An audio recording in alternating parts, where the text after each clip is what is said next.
Dragon Ball cards are in the middle of one of the biggest TCG boom hype phases we've ever seen, and it's currently the fastest growing TCG, though newcomers are wondering what are some of the awesome chase cards to buy right now. That's why in this video, I'll be going over the 10 Dragon Ball cards that I'm personally monitoring, and I think that they actually have a huge chance for growth potential. Now, obviously Dragon Ball has a lot of history behind it, and there's a lot of reasons why you should consider collecting Fusion World and Masters, and one big reason why I'm so confident in Dragon Ball is the fact that it still has a very loyal fan base with literally zero movement in the franchise for so many years. Though now with the Super Anime returning and so much media eyes on Dragon Ball, I really think this is going to have a big effect on the TCG and will only grow its popularity. Alright, to kick off this list, it is the Fortuneteller Barber alternate art from the Manga booster box set. Now this is such a classic throwback to OG Dragon Ball, and the colors just look so good on this artwork. So you can see right here, I'm just looking at the pricing for Fortuneteller Barber, and it was selling in November around 13 US. Super cheap card, man.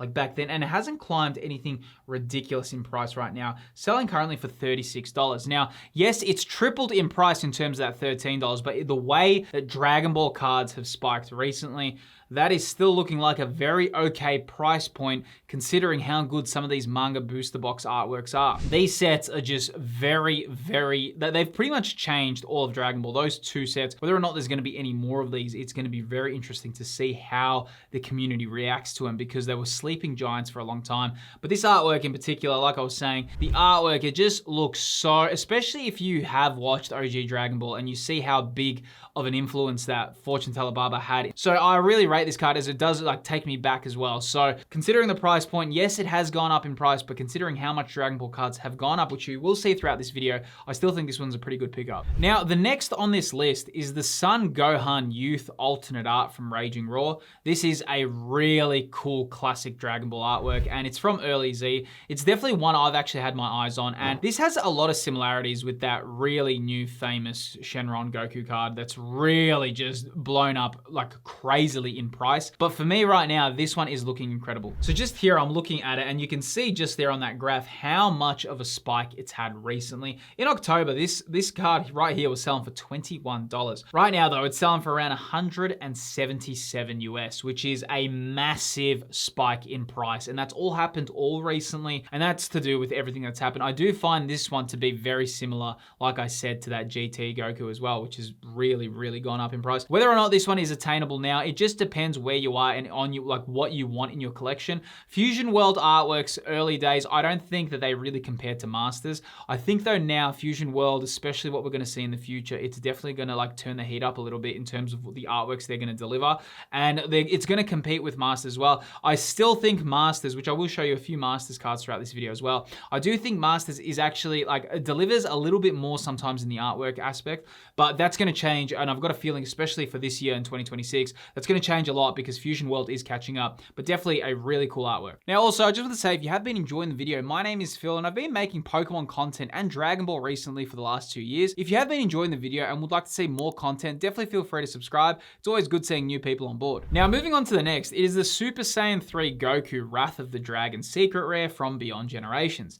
Now this is a card from Masters, and interestingly, it also has a God Rare counterpart in Beyond Generations as well. Right now, you can get the raw copy for $172, which is definitely a decent price. It's very expensive still, but in considering how much Dragon Ball cards have risen recently, they've just gone like wild. You can see that it actually hasn't had that much of a spike. Masters cards have grown, but pockets of them have grown, whereas Fusion World cards have just spiked across the board. Comparing to what we can see about those other cards, they've had huge price growth. This one's still looking okay, and honestly, it's an incredible artwork to add to your collection. Now, the next on this list is the Japanese Dragon Ball Manga booster box. Obviously, the English Manga booster box is out of reach for a lot of people, but the Japanese version is definitely still in reach for now. So I'm just on the Japanese booster box here on eBay, and you can see recently sold here around 279. Same thing here, 279 as well. They're definitely expensive booster boxes, especially for Japanese sets, but considering that the English versions and the prices they've gone to,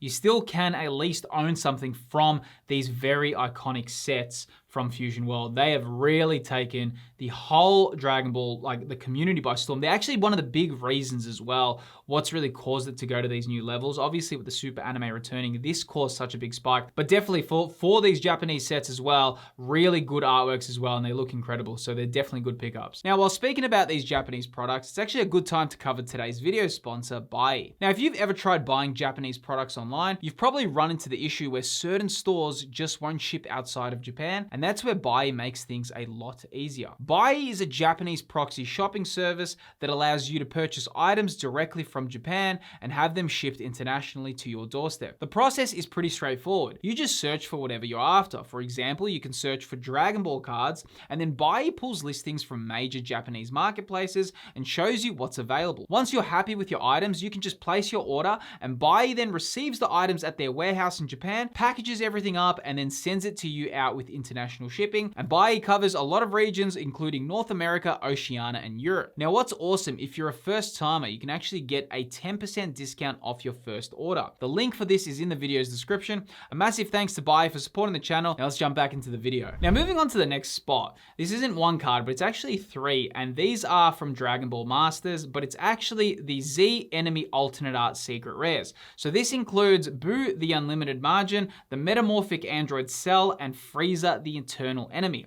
Now, these cards were all released in separate sets, but they're essentially the final enemies of Z, showcasing all their forms. My personal favorite is Frieza because you can see Frieza's like from his base form to second form to third, all the way to Golden Frieza in the center. Plus the artworks are really cool, and they're a little bit of a set as well. Honestly, these are awesome pickups, and they make a Dragon Ball collection really stand out to another level. Plus, they're actually not that difficult to grade as well, like pretty much all Dragon Ball cards. What I really like about these is because like everyone that watched or grown up with Dragon Ball Z growing up, everyone knew that there was those three different tiers of the enemies. You started with Frieza in the Namek Saga, you moved on to the Android and Cell Saga with Cell being the final boss, and then you had Majin Buu. And this actually showcases all their forms in artworks, and they're all, to me, they seem like a set. They're really cool, and definitely ones I'd be adding to my collection. Now, the next one on the list is Son Goku Childhood from the Manga Booster Box 02. This card gives me such nostalgic vibes, and it's obviously from the earlier era. There's definitely a chance that these old school Dragon Ball cards may not have the highest collector base, but I think for the fans of the show, especially for the OG, these are just such good artworks to add to your collection. We can see right here, it's selling for $109 US, and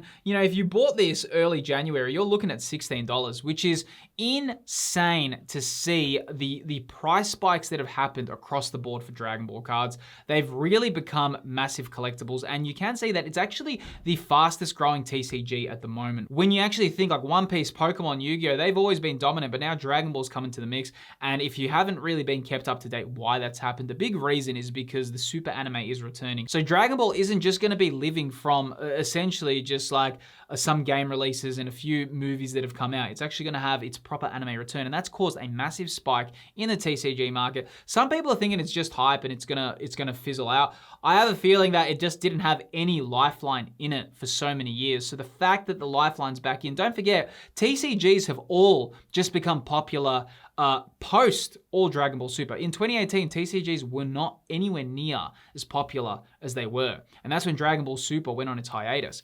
And when we look at like 2020 and what happened with the Pokemon boom, and in 2022 and 2023, and now on how big trading cards are, well, guess what? Dragon Ball actually having its anime and having Lifeline in it, mixed with the TCG boom, I do not think that this is a hype wave at all. I really think that this is going to be here to stay, and there's going to be a massive migration of collectors who still come into Dragon Ball as it continues. Now, the next one is the Son Goku Alternate Art from Awakened Pulse. Now, while the artwork isn't anything too special, this is one of the better chase cards from the first ever Fusion World set. So I do think it's got a bit of a place in its history, and even though it's not as expensive as the Super Alternate Art, it definitely is a bit more attainable. So right here we can see the card was selling for like 15 bucks, right there $18, and then right there when that says January 25th. January 25th was when the Super Anime said that it was going to return, and you can really see that caused this massive market shift. Right now selling for $118. So definitely all these cards have went from something that you could obtain pretty easily to, yeah, you do have to fork out quite a bit of money to own some of these cards. But this is one of, it's not the top chase card from Awakened Pulse, but it is definitely one of the more wanted cards from that set. And it is the first set from Fusion World definitely an interesting one to add to your collection. Now, the next on this list is any early Fusion World booster boxes. Honestly, considering Fusion World set the path for this new trajectory of Dragon Ball cards, they've all been climbing in price. Some are getting more expensive than others, but I think owning one of the earlier sets from like anything from like FBO1 to FBO4 is an awesome collectible. So these are definitely ones I'd be adding to my list. I do think that Fusion World, like I've said, like I've mentioned in a few other videos, but definitely I do think Fusion World is just going to be getting better and better, and their artworks are going to get even like more experimental and different as well. And I do think as time goes on, Fusion World will overtake Masters in terms of their artwork creativity. For now, it hasn't reached that point in my opinion, but it will definitely get there. Now in the next spot, we have the Chi-Chi alternate art from Manga Booster Box 01. This is a really cool artwork that showcases early drawings, and Chi-Chi actually has blue hair here, and it resembles Bulma in a lot of ways. It's a super sick artwork and a really cool one to add to your collection. Right now selling for $171, and you can see if you bought it around October, it was selling for 38 bucks. So yeah, again, Fusion World, anything from the Manga Booster Box sets has really climbed in price. There's a lot of artworks I'm showing and a lot of cards from those manga sets because I do think that they really took it to another level, both 1 and 2. And it's going to be really cool to see where the Manga Booster Boxes, how iconic do they become for TCG, because they're probably the biggest Dragon Ball collectible we've seen. And everyone's trying to get their hands on it, and it's actually made a lot of people just jump in over because they're all trying to add that to like their sealed collections.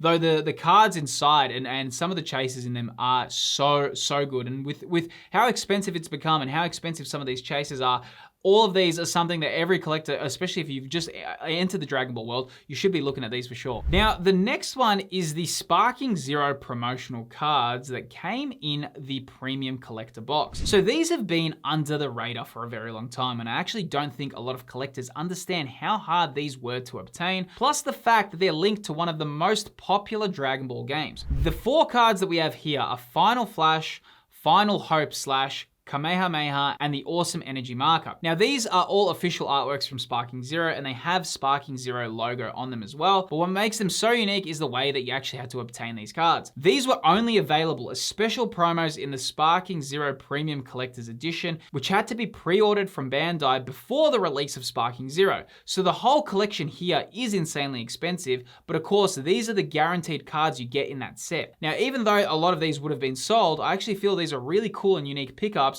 as they're promos from one of the most popular Dragon Ball games made in modern history. Plus, we've got that Sparking Zero DLC coming out as well, and this is going to be a massive game for years to come. And honestly, there's no other way really to get these cards now. The only way is in that pre-order window that you had, and plus you had to get the most expensive kind of product to pre-order as well. So like, who knows of how many of these exist, but they're definitely amazing cards to add to your collection. And again, they're very much connected to Sparking Zero as well, which I do believe will become a very beloved game. Though, as these cards are rising, a lot of questions about Dragon Ball Fusion World and Dragon Ball Masters are coming up. And one of the bigger questions that comes up is, what's the actual difference between Dragon Ball Fusion World and Dragon Ball Masters? Well, I actually explain that in this video on screen right here. In this video, I speak on how to start collecting Dragon Ball cards in 2026. If you enjoyed this video, click the video that's appearing on screen. You can learn more about that topic there. Appreciate you watching, and I'll see you on the next video.